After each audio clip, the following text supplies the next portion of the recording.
Kullu amrin dzibalin, semua amal yang baik, walam yubda bihamdillah, kalau tidak dimulai dengan memuji Allah, fahuwa aqta, maka amal itu putus. Maksud putus itu ya amal itu cuma sampai di dunia ini aja putus, habis itu tinggal dia. Tapi kalau mau dia tidak putus, bersambung sampai dibawa mati, maka dimulailah semuanya dengan hamdillah, alhamdulillahi rabbil alamin. Tapi ada yang mengatakan, Pak Ustadz, hadisnya bismillah. Betul, tak salah. Satu riwayat menyebut bismillah, satu riwayat menyebut bihamdillah. Jadi dua-dua dipakai. Dua-dua saya pakai. Bismillahirrahmanirrahim, alhamdulillahi rabbil alamin. Makanya awal hidup kita itu dimulai dengan alhamdulillah. Alhamdulillahilladzi ahyana ba'dama amatana wa ilaihi nusyur. Makanya awal sholat itu dengan alhamdulillah. Bismillah dulu. Bismillahirrahmanirrahim, alhamdulillahi rabbil alamin. Itulah mengapa dalam sambutan selalu diawali ada yang langsung alhamdulillah, ada yang bismillah. Dua-dua itu adalah sunnah Nabi Muhammad sallallahu alaihi wasallam. Majelis kalau tidak disebut nama Nabi, maka majelis itu disebut antana jifah. Antana busuk, bau. Jifah bangkai. Bangkai busuk, berulat, benanah, berdarah, bau. Itu makanya kalau jumpa dua orang, apa kabar Pak Haji, sehat? Allahumma sholli ala sayyidina Muhammad. Kenapa? Kenapa dua orang kalau jumpa tuh Allahumma sholli ala sayyidina Muhammad? Mana dalilnya? Dalilnya setiap majelis kalau tidak disebut nama Muhammad sallallahu alaihi wasallam, majelis itu majelis antana jifa, bangkai busuk bau. Sesikit-sikit majelis dua orang. Maka ketika berjumpa dia tidak mau majelisnya itu menjadi majelis bangkai, maka dia pun apakah waktu jumpa pertama atau pas mau pulang, Allahumma sholli ala sayyidina Muhammad. Itulah mengapa kita ucapkan Allahumma sholli ala sayyidina Muhammad wa ala ali sayyidina Muhammad. Mudah-mudahan majelis kita ini bukan majelis bangkai, bukan majelis busuk, tapi majelis yang diberkahi Allah Subhanahu wa ta'ala. Laisa minna, tidak termasuk golongan kami, kata Nabi. Kalau tidak termasuk golongan kami, berarti golongan luar kami, kafir. Nauzubillah. Man lam yarham shaghirana, tidak sayang kepada anak-anak, walam ya'rif syarafa kabirina, tak sayang kepada anak-anak, tak hormat kepada orang tua, tidak diakui sebagai umat Nabi Muhammad SAW. Maka semua anak-anak muda, anak-anak yang hadir ini saya sayangi semua. Mudah-mudahan anak-anak ini menjadi anak yang soleh, solehah. Makanya kalau ada anak-anak bersalaman, anak-anak berfoto, anak-anak minta doa, anak-anak berhenti saya itu. Kenapa? Karena anak-anak inilah yang perlu kita buatkan sejarah masa kecilnya. Ini sekarang ini kita sedang membuatkan sejarah masa kecil mereka ini. Pagi Senin ini kita sedang membuatkan sejarah buat mereka, bahwa mereka pernah dibawa ke masjid sholat subuh, pengajian, berjumpa. Nah, itu berkesan dalam pikiran mereka. Kalau kata pepatah orang kampung saya, dari kecil telonjak-lonjak, sudah besar terbawa-bawa, sudah tua terubah tidak. Jadi ke surau itu telonjak-lonjak gitu. Sudah besar terbawa-bawa, sudah tua terubah tidak. Nakal itu pun begitu juga, dari kecil telonjak-lonjak, sudah besar terbawa-bawa, sudah tua terubah tidak. Baik yang buruk maupun tak baik maupun baik, semuanya berawal dari telonjak-lonjak. Telonjak-lonjak dia datang ke masjid ini, sudah besar terbawa-bawa, nanti di hari tuanya dia pula jadi ketua masjid, dia yang memakmurkan masjid, jadi kepala daerah dia, jadi kepala dinas dia, jadi kepala badan dia, jadi polisi, ditempatkan di seluruh Indonesia, Kapolsek, Kapolres, Kapolda. Dialah nanti yang memakmurkan, meramaikan masjid. Berawal dari membiasakan diri ke masjid. Kemana memandang ada anak kecil, sebelah kanan ada anak kecil, sebelah depan ada anak kecil, sebelah kiri nampak kecil, rupanya udah tua.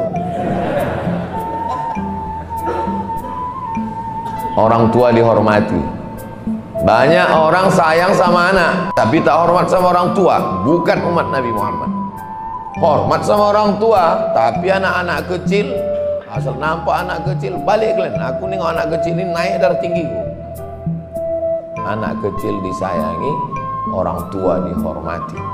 Pak Imam, Pak Ketua Pengurus Masjid, tokoh masyarakat, tim Ustadz Abdul Somad, namanya Bang Hardi Selamat Hud. Ini tim Ustadz Abdul Somad. Yang nanti pas saya sebut namanya di masjid, nah ini kampanye. Apalah kampanye aku sebut nama tim. Memang sejak dari dulu saya datang ke Batam ini, beliaulah yang mengurus. Yang membawa saya kemari Ustadz lupa pula nama Ustadz Haruna Hashim, kakak kelas saya di Mesir. 2013 saya pertama dibawanya ke Batam. Kemudian Ustadz Hendri menyusul. Habis itu Bang Hardi Selamat Hud. Mereka inilah yang membawa saya keliling Kepri ini. Dan tim, kita punya tim yang tak dapat saya sebutkan satu persatu, mohon maaf. Nah, jadi yang tak saya sebutkan nama tokoh masyarakat bukan saya tak hormat, saya tak ingat. Nah, mudah-mudahan Allah mengampuni dosa silap salah saya dan kita semua insyaallah. Amin ya rabbal alamin. Yang mau kita bahas subuh ini syarat bahagia. Karena sekarang banyak orang tidak bahagia. Siapa orang yang bahagia itu? Bukan menurut survei, bukan menurut pakar, tapi menurut Nabi Muhammad sallallahu alaihi wasallam. Hadisnya kalau mau dicari nanti bisa dicari dalam kitab Sunan At-Tirmidzi. Ada orang dari Termes, ini Uzbekistan, ini Afghanistan. Perbatasan antara Afghanistan dengan Uzbekistan ini ada satu kampung kecil namanya Termes. Orang Termes ini disebut dengan Tirmidzi. Jadi ujung i itu, iya itu namanya ya nisbah. Makki, orang Makkah. Madani, orang Madinah. Misri, orang Mesir. Tirmidzi, orang Termes. Bukhari, orang Bukhara. Batami, orang Batam.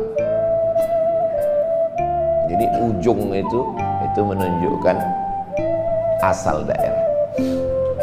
Nama dia bukan Tirmizi, nama dia adalah Imam Abu Isa Ibnu Sawrah At-Tirmizi. Tapi saking senangnya orang Indonesia, orang Melayu dengan Imam Tirmizi ini, cobalah Bapak Ibu pikir, renung dari sejak kita SD sampai sekarang, berapa kawan kenalan kita yang namanya Tirmizi? Saya kalau saya hitung-hitung ya, berapa kawan saya Tirmizi? Adik kelas saya di Mesir Tirmizi, sekarang ketua PKS Riau. Kepala Kemenak Riau dulu Tarmizi Tohor. Menteri Agama dulu Tarmizi Tahir. Ketua MDI DPR Tarmizi Muhammad. Saya yakin Bapak Ibu pun banyak. Ada orang ditanya, seberapa orang dalam keluarga kau Tirmizi? Mertuaku Tirmizi, anakku Tirmizi, Pak Ustaz. Nah, itu hebatnya Imam Tirmizi. Dia punya kitab hadis namanya Sunan Tirmizi. Kalau satu sunnah, kalau dua sunnatani, kalau tiga sunan.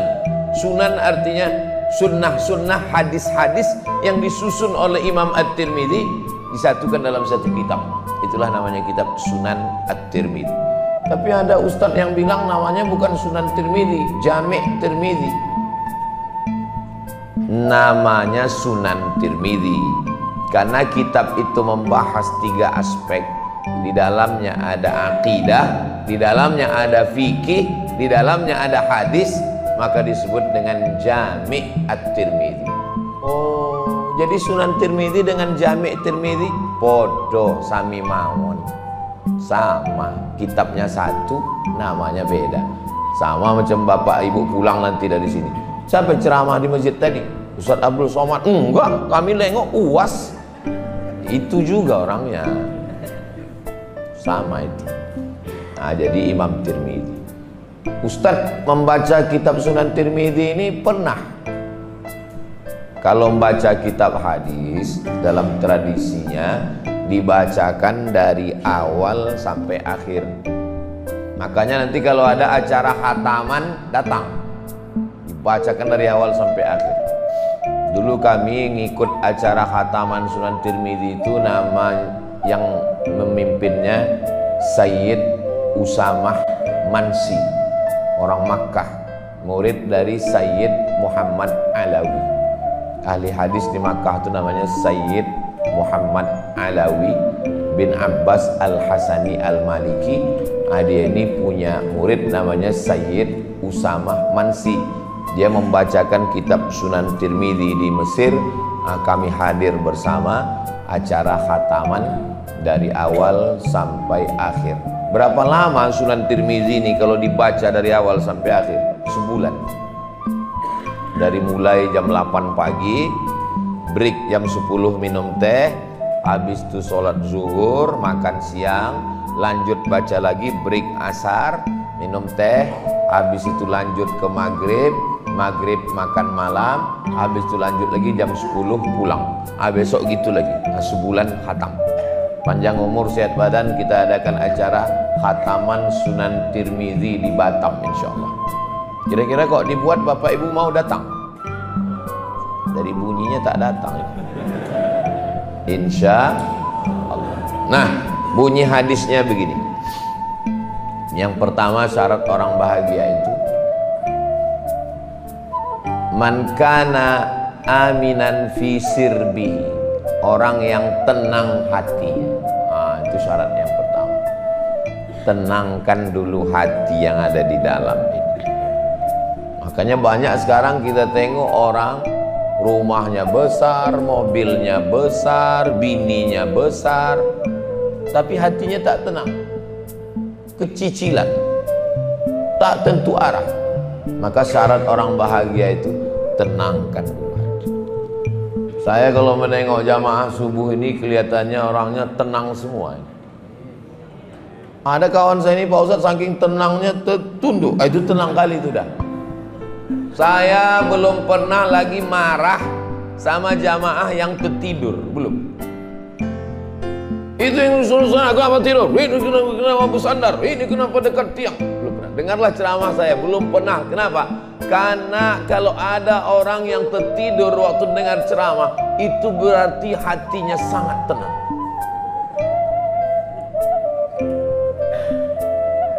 Saya jumpa sama orang kaya, mobilnya mewah, rumahnya besar.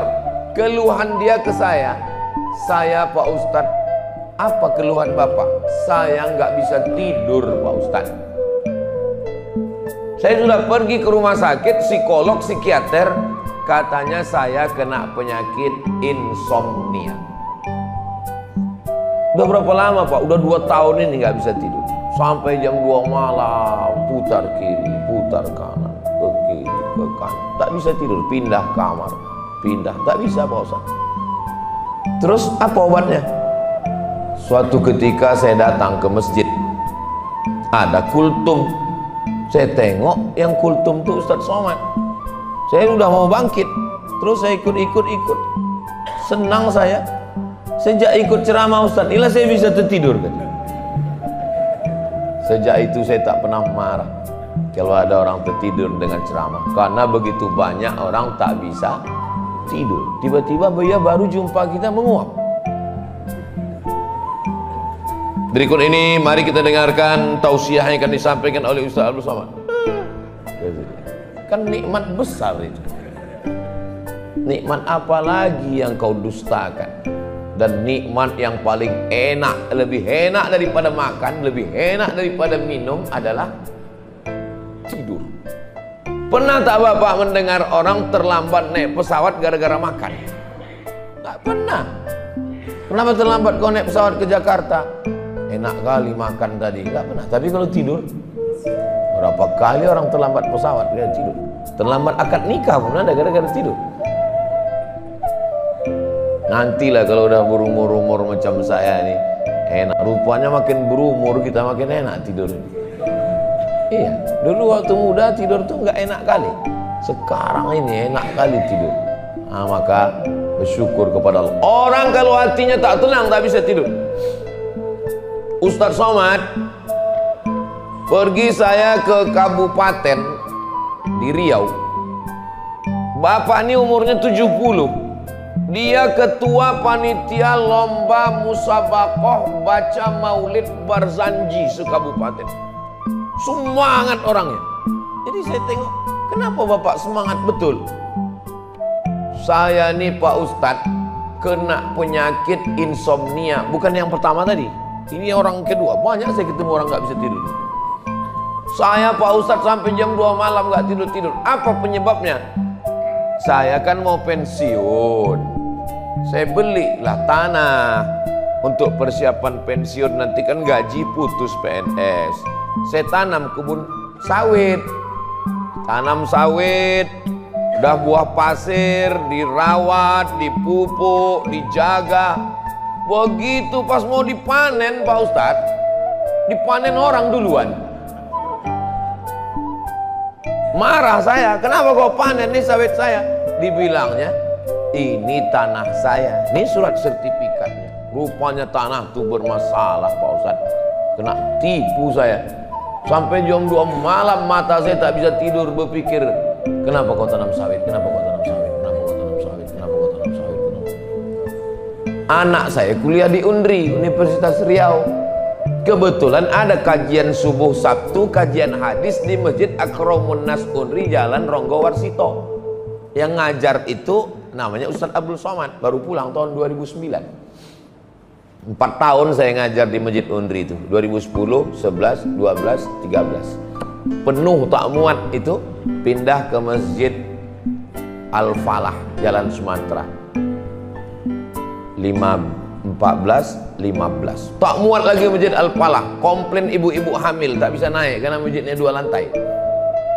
Pindah ke An-Nur 15, 16. Sampai di An-Nur muncul isu masjid itu mau diambil Salafi. Saya bilang ambil kalian lah, aku pun dah muak kali udah. Sampai sekarang tak diambil-ambil orang itu. Salah satu cara biar masjid kita tidak diambil Salafi, kubur salah satu jamaah di depan imam. Insya Allah manjur. Jangankan diambilnya, sembahyang pun dia tak mau. Mana tahu ada kekhawatiran masjidnya diambil. Tahun 2017 berkumpul semua ketua majelis tarjih Muhammadiyah di Yogyakarta. Kebetulan salah satu utusannya kawan saya. Kami sedang kumpul nih Ustaz Somad di Jogja. Apa pembahasannya? Pembahasannya Masjid Muhammadiyah yang diambil Salafi.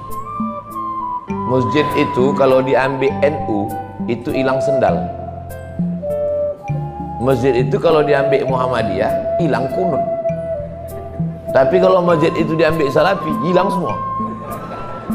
Jadi banyak orang yang khawatir.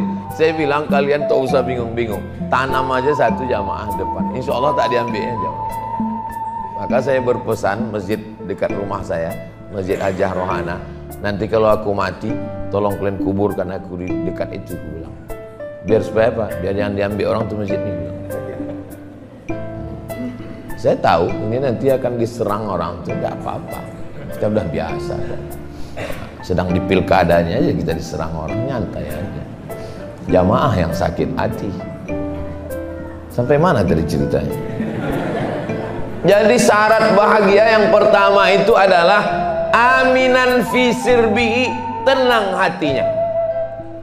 Apa yang paling jahat di badan kita ini? Yang paling jahat di badan kita ini kolesterol, bukan. Asam urat, bukan. Asam lambung, bukan. Gula darah, diabetes, bukan. Yang paling jahat di badan kita ini adalah pikiran. Pikiran inilah yang paling jahat. Pikiran inilah yang membuat sakit. Jangan kau makan kambing nanti kau naik kolesterol. Jangan kau minum teh nanti kau kena diabetes. Jangan kau makan gini. Jangan kau makan emping melinjo nanti kau asam urat. Makanya orang gila sehat. Kenapa orang gila itu sehat? Karena otaknya tak berpikir. Orang kaya, pejabat, duit banyak, masuk rumah sakit, diperiksa sama dokter. Pas dicek, nih bapak terlalu banyak mikir nih, asam lambungnya naik pak, nih kolesterolnya naik pak. Saya pergi ke rumah sakit, jumpa pak dokter. Pak dokter, dosen kawan saya dulu. Iya, apa kabar pak dokter? Alhamdulillah sehat pak ustadz. Loh, sehat kok di rumah sakit? Mertua saya sakit kaki. Terus dicek sama dokter. Terus kata dokter itu, ibu, ini ibu kakinya sakit, luka sedikit, tapi saya lihat ada gulanya tinggi. Ini kalau terus menerus gini bu, ini nanti lukanya ini akan merayap kemana-mana nih, dipotong, diamputasi. Sekarang koma dia pak ustadz. Yang paling jahat di badan kita ini adalah pikiran.